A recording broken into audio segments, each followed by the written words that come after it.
savais que JBL faisait aussi des barres de son? Perso, je m'étais jamais pensé sur le dossier. C'est pour ça que quand JBL m'a dit « Ouais gros, tu veux tester notre petite barre de son home cinéma ?» J'ai dit « Bah ouais vas-y, je suis chaud. » Parce que je me suis dit, la dernière JBL qu'on a testé sur la chaîne, c'était la JBL Charge 6. C'était déjà un banger, donc je me suis dit « La barre de son, ça doit être la même chose. » Et bah... c'est chaud. C'est chaud, c'est tellement chaud parce que même dans les barres de son home cinéma, ils sont bons. Bonjour à tous et bienvenue sur cette nouvelle vidéo. Ici c'est Hugo et comme tu l'as compris, on va parler de la JBL 800 MK2, la deuxième génération de cette barre de son, une véritable pépite. Allez, c'est parti.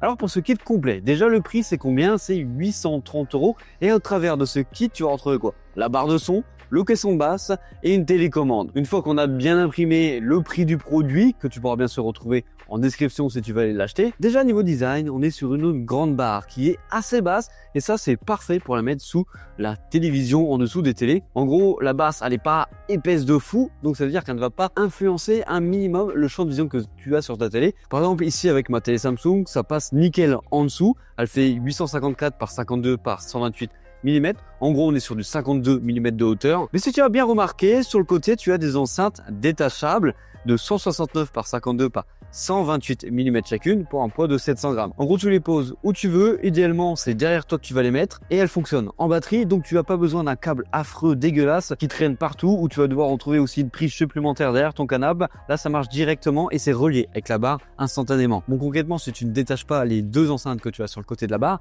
elle fait combien de long? Elle fait 1163 mm de long. C'est une très longue barre. Donc, il te faut un grand meuble TV. Et après, à côté de ça, tu as un caisson de basse qui n'est pas du tout discret. C'est un gros cube imposant de 8,1 kg pour une dimension de 325 par 400 par 325 mm. Et clairement, quand tu rentres dans ton salon ou que n'importe quelle personne rentre dans ton salon, il le voit direct. Tu ne vois que lui dans ton salon. Niveau finition, tu as une finition en noir mat qui est vraiment très appréciable. Et devant, tu retrouves une grille métallique rigide, perforation fine, qui sert concrètement à venir protéger les haut-parleurs. Et en vrai, la qualité de l'entièreté du home cinéma, elle est de bonne qualité. On a des courbures dans les coins, c'est plutôt sympa. On n'a pas un truc rectangulaire avec des arêtes. Alors tu pourrais te poser la question, est-ce que quand tu détaches les deux enceintes sur le côté, tu as aussi des petits caches pour venir cacher l'extrémité de la grande barre de son ou même des petites enceintes du fait que celle-ci soit détachée d'une barre? Oui, tu les as, c'est juste que moi, j'ai eu la flemme de les monter. Ça, tu vas pouvoir bien sûr les retrouver directement dans la boîte de celle-ci.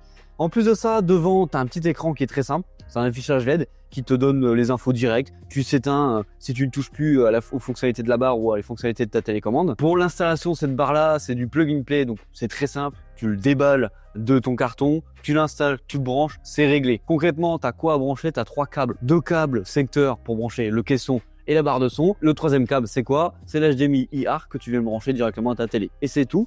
Ça marche directement. Après, si tu veux aller un petit peu plus loin, tu as une application. Ce que je ne savais pas au début, parce que j'avais essayé avec les applications traditionnelles de JBL. En gros, l'application qui marche avec cette barre, c'est l'application JBL One. Alors, ne me demande pas pourquoi on a 14 applications JBL pour tous les appareils JBL. Une seule, ça aurait suffi pour tout gérer. Et cette application te permet d'accéder à quoi? À un vrai égaliseur, parce que tu n'en as pas directement sur la télécommande, à mettre à jour ta barre, à savoir d'où vient la source de ton son sur ta barre, et surtout à calibrer les enceintes dans ta pièce, même si tu peux le faire aussi sur la télécommande. Mais c'est mieux de le faire via l'application, c'est plus intuitif. En parlant de la télécommande, bah t'en as une petite télécommande, elle est vraiment très minimaliste, c'est en plastique, et tu as quelques touches dessus, pas plus que ça. Tu vas retrouver la gestion des basses sous 5 niveaux, le réglage de l'atmosphère, elle aussi sous 5 niveaux, les contrôles classiques du volume, muette et les sources. Bon, en soi, une fois que tu as réglé ta barre comme tu veux une seule fois, la première fois, en vrai, la télécommande de la barre de son du home cinéma ne sert plus à rien parce que tout peut être réglé. En tout cas, le volume, mettre l'enceinte en mute peut être réglé via ta télécommande classique de télé. Donc, tu gères tout après via ta télécommande de télévision. Bon, une fois que tu l'as bien paramétré, une fois que tu as géré tout ton home cinéma, ce qui va venir t'intéresser le plus, c'est le son. Et qu'est-ce qu'il faut en penser du son de cette enceinte? Alors moi déjà pour ce home cinéma, j'ai une pièce bien particulière. On n'est pas du tout sur une pièce comme on peut voir derrière, très terre à terre avec du placo en rectangle, en carré. En gros, on n'est pas dans un appart ou dans un pavillon.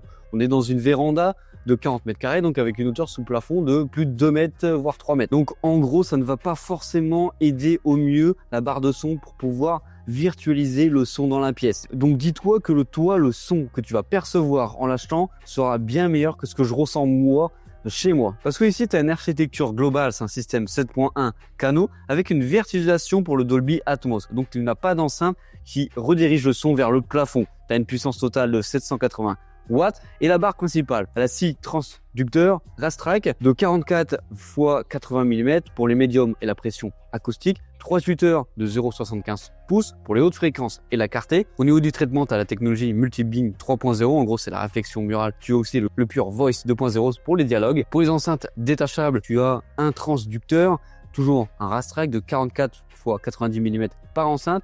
Tu as une batterie lithium de 3280 mAh et tu as une autonomie théorique de 8 à 12 heures. Donc si tu veux venir les recharger, tu as compris, tu les prends, tu les remets sur la barre principale, ça va venir les recharger directement. Donc si tu l'as compris aussi, c'est quelque chose d'assez amovible. Tu les mets, tu les prends, tu les sors, tu les mets dans une autre pièce, etc. Comme ça, tu vas avoir un petit fond sonore dans cette pièce-là. Si tu veux suivre ta série de loin ou si tu as envie d'avoir de la musique un peu partout dans ta musique, en vrai, tu peux le faire aussi. Au niveau du caisson basse, le subwoofer, en gros, tu vas retrouver un transducteur de 10 pouces, 260 mm, une fréquence qui descend jusqu'à 35 Hz et tu as un bass réflexe avec un event arrière. Mais dans les faits, c'est bien beau tout ça égaux, mais ça donne quoi quand tu regardes un film, dans la vie de tous les jours, quand tu regardes la télé, ça donne quoi concrètement? Alors la qualité globale est vraiment plutôt bonne, elle est très très bonne en vrai en soi, mais nécessite pour avoir le son optimal en vrai la calibration de ta pièce. Donc je te conseille vraiment de le faire au début. Le son il est assez neutre, il est assez dynamique, percutant et engageant. Au niveau des basses, c'est profond, rapide et viscéral, mais je t'avoue que ne les monte pas trop, ça devient trop envahissant au-dessus de 3 voire 4 dans les réglages. Tu sais, tu te rappelles les petits niveaux que tu peux régler avec la télécommande. Et pour te dire, même les basses arrivent à faire trembler les renforts de ma véranda dans certains films sous haute tension, ce qui me rappelle mon système audio habituel de chez Sonos. Les voix, elles, sont assez claires, mais les aigus à trop gros volume, genre à 80% de la capacité de la barre, je trouve qu'ils sont beaucoup trop présents et limite à te casser un petit peu les oreilles. Plus concrètement, dans les films, ça donne quoi? Alors moi, dans ma pièce, si je viens détacher les deux enceintes, ça ne changera rien à mon expérience utilisateur. Et ça, c'est sans doute lié à ma pièce qui est vraiment très peu commune. Hormis cela, on est bien plongé dans les films et ils te font en vrai découvrir le vrai cinéma à la maison. C'est vraiment un vrai plus si tu es un fan de cinéma chez toi. Et ça aura rien à voir avec les barres de son à 200 voire 300 balles, là c'est sûr. Pour écouter de la musique, parce que oui, du coup tu peux écouter de la musique soit en Bluetooth, soit en Wi-Fi sur cette barre de son home cinéma, qu'est-ce qu'il faut en penser aussi là-dessus? Déjà, pour la musique dite commerciale, ça marche vraiment très bien. Ça remplace clairement un petit système son que tu as chez toi. Tu n'as vraiment pas besoin d'acheter d'autres enceintes à côté, ça fera le taf. Mais attention à ne toujours pas mettre les basses à fond.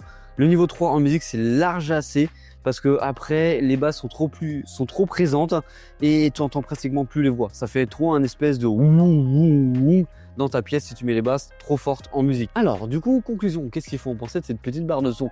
En vrai, au début, j'étais assez sceptique et au fur et à mesure, je me suis dit en vrai, c'est vraiment pas mal du tout parce que tu as un vrai écosystème, on va dire complet pour 850 balles, avec deux petites enceintes que tu peux venir détacher et les mettre derrière toi pour avoir une vraie immersion. Donc voilà, on arrive sur la fin de cette vidéo. Comme d'habitude, j'espère qu'elle t'aura plu. N'hésite pas à me donner ton avis en commentaire sur cette barre de son ou si tu as déjà des barres de son JBL. Allez, c'était Ghostar chez Gigato. Hop, allez, bisous.